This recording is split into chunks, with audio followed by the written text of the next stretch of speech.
Hello folks, just a quick video.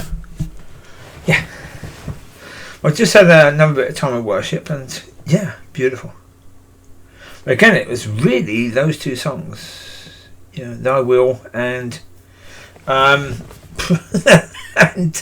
Good Question and Jordan Smith, Great You Are performance version. I think that performance version is so much better. Especially where about halfway through, 2 minutes and just over halfway through, he hits a high note and holds that, and then the song sort of starts again. Beautiful, absolutely stunning. Yeah. The problem is with both of them, they both sang at a note that I could never get to. So trying to sing along to those songs, yeah, no. My voice is quite a few bits deeper than theirs, so yeah, that's the problem. But look, the point about worship is, you know, the church will basically say you can only really have worship with others. Well, that's complete nonsense. Absolute ridiculous nonsense.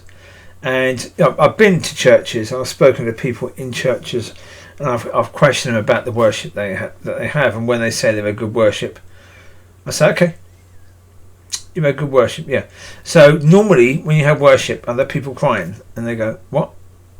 Hey, excuse me, what?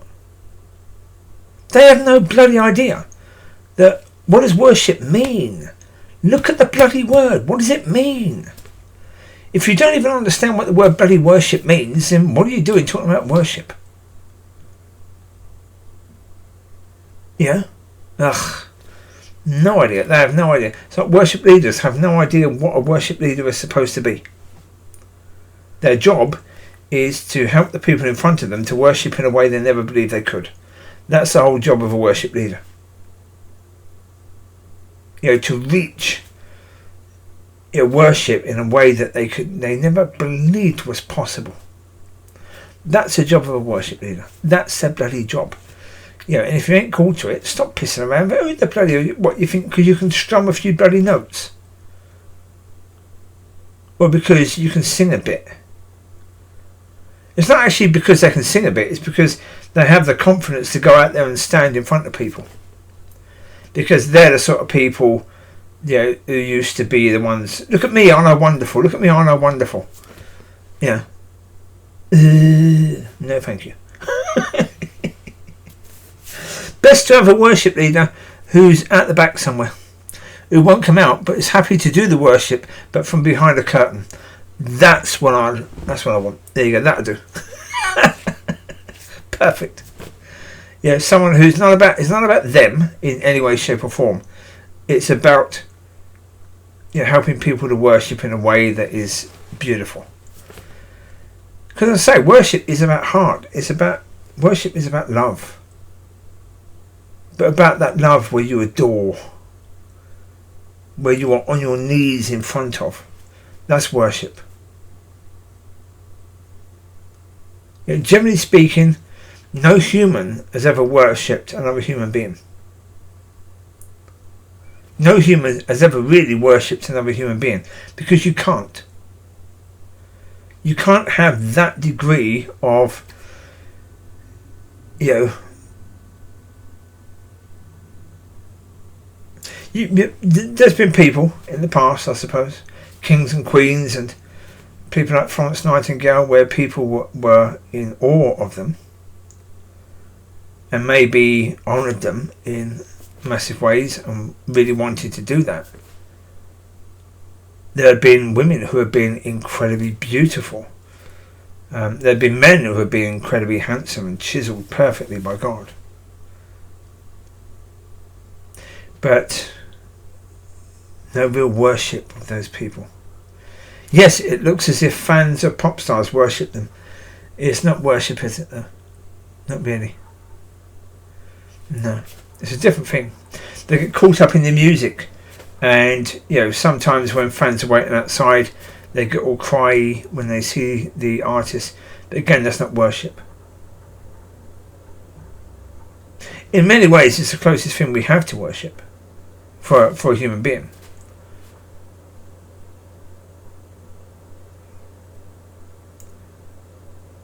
But we need to understand what worship is. It's about love, and it's about incredible love towards that individual that you're worshipping.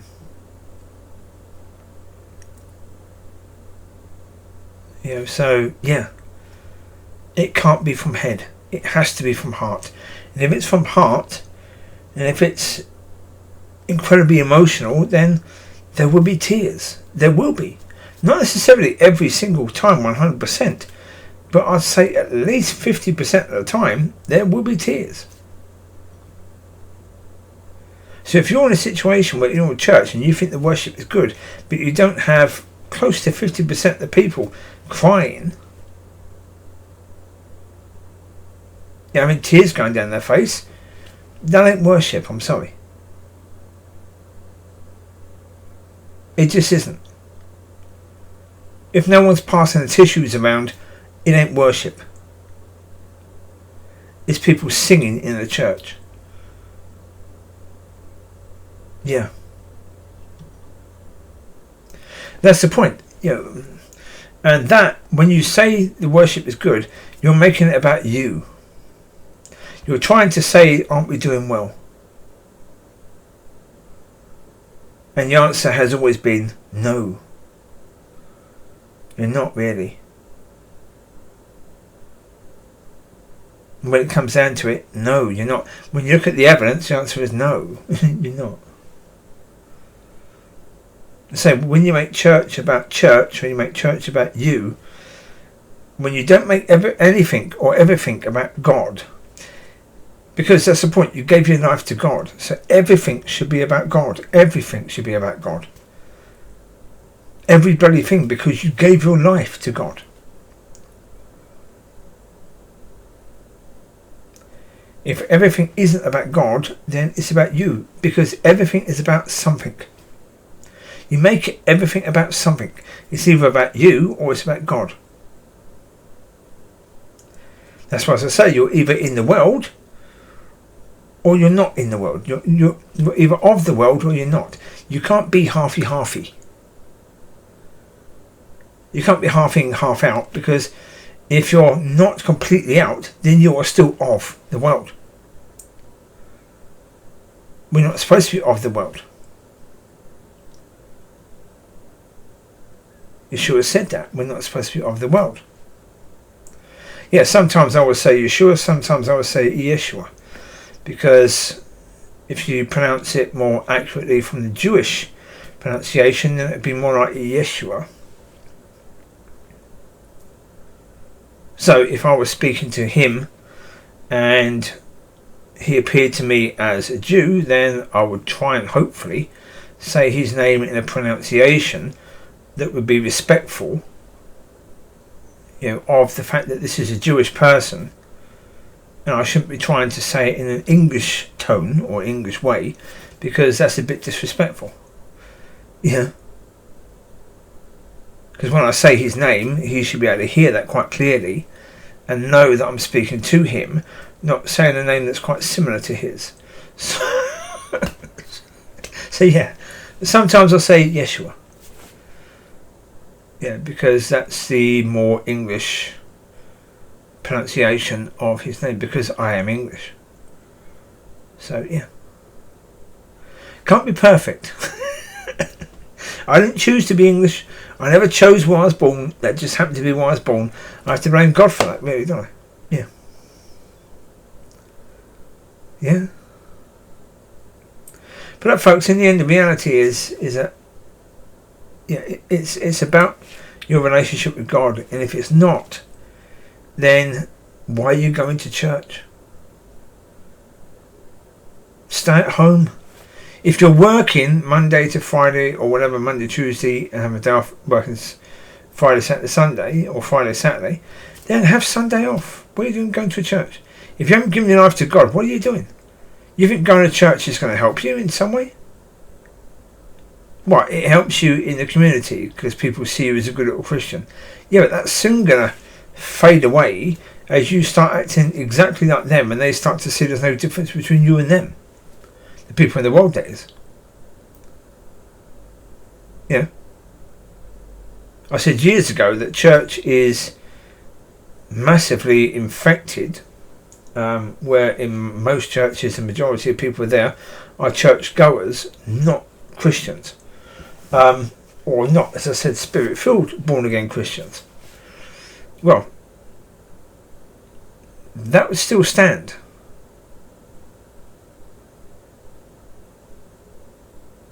Certainly in the majority of churches, the leadership aren't people that believe. Not really. Yeah. Well, I say the Pentecostal Church I was in, the members of the leadership, one of them, his wife had a back injuries, and there was never anyone really to lay hands on her, and she never received healing for that. Well, why? If you're in a Pentecostal church, another one of the leaders of the church had the eye injury, and she never got healed from that or got that delivered. Why? You're in a Pentecostal church. If you believed, then you would receive, wouldn't you? But you never received. Why? Because you don't really believe. And that's very, very common of churches, is that leaders are just the people who can actually, do the churchy thing the best, and who can appeal to the church leadership because they mirror them basically, and so therefore they rise up in the church. They shouldn't rise up in the church in any way, shape or form. Well, because the reality is that when it comes down to it, it should be a case, as I said before, I shouldn't have to appeal to you, because you should be of God. Therefore, if I appeal to God, God tells you that I appeal to him, and therefore I should automatically appeal to you because I appeal to God. If I don't appeal to God, I should never appeal to you. But the problem is that hasn't been the way it's been. That's the way it should have been all the way through. But it wasn't. Because the church made itself like any social club, really. As I said before, where people pay their dues, because in a social club, the members that pay their dues and the members who have helped out on the bar and helped out on the door, they're the ones who become part of the committee. The church has the same way of viewing things and of doing things, doesn't it? So they base it like a social club, but with a slight difference where the focus is on the Bible rather than on whatever, drinking alcohol, playing darts and that sort of stuff. But is it of any more use to people with regards to their soul and with regards to their spirit and their life? Not really. Not really. Well, not if it's not about God. That's it. Not if it's not about God. And as I say, that's why it's important, as I said before, if I was to have a wife, then it'd be so important that we are pulling in the same direction, because then we're holding each other accountable. If I see her going off the path, then sweetheart, you're going a bit dodgy there. Let's spend some time with God and let's correct that. Because if I love her, do I want her going off the path? Do I want her going down a pathway that's going to be painful for her? Of course not. Not unless that's what God wants. And you should be like that with your Christian sisters and brothers as well.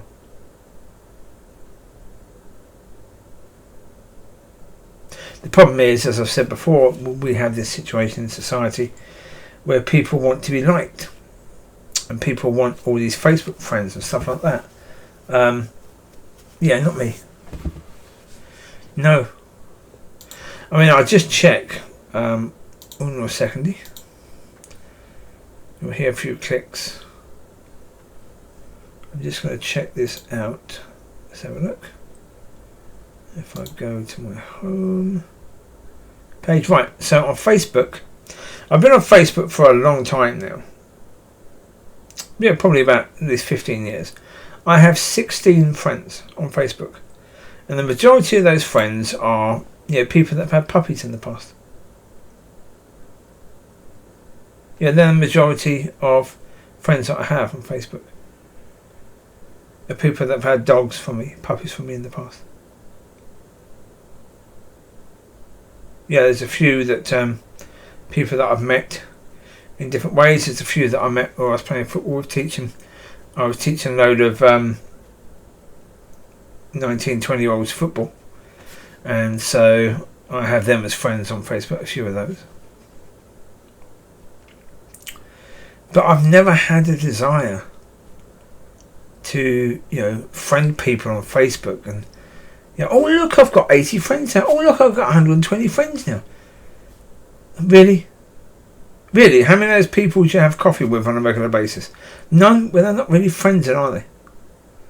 How many of those people do you speak to on a regular basis? How many of those people do you say happy birthday to when it's their birthday? Yeah.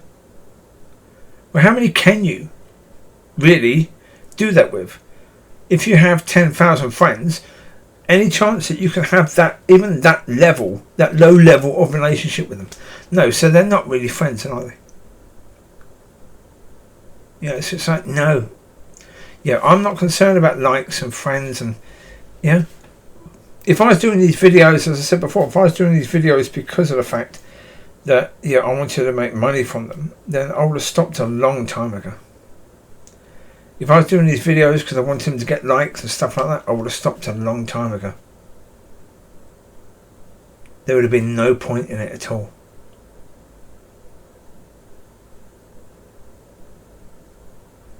When I feel that God has given me something to say, then I will say that. Now, do I do it perfectly? No. Not as yet, no. Well, I mean, like something I got earlier is that, teachers are supposed to teach, but the problem is you can't really teach unless you've been through it. So, for example, you can teach the theory of Christianity. And that really is what Manuel and people like Manuel, people that have been to Bible college, can do. They can teach the theory. But can they teach you how to walk? No, because they've never learnt how to walk. If you've not learnt how to walk, you can't really teach other people how to walk, can you? Like, you wouldn't really have an infant trying to teach a 2-year-old how to walk, because that infant has never walked.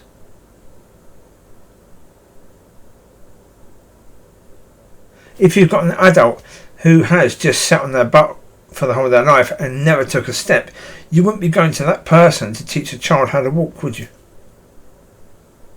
Because they have no idea how to walk. And this is the problem with our leadership in churches, is that we have leaders who have no idea about walking. They can't teach people how to walk. Now, can I teach people yet? No, because I'm still learning. So can I teach people how to walk as a son? No, apart from in talking about things like this, about talking about things like worship. As I grow to understand it, I can then share that, and that's all I can do is share the understandings that God has given me, because that's all I know, and so that's all I can share right now, which is frustrating, but it is what it is. So there you go. You take care. God bless. I will leave you to it. Have a fantastic weekend, and I'll speak to you again when I speak to you again. God bless. Bye bye.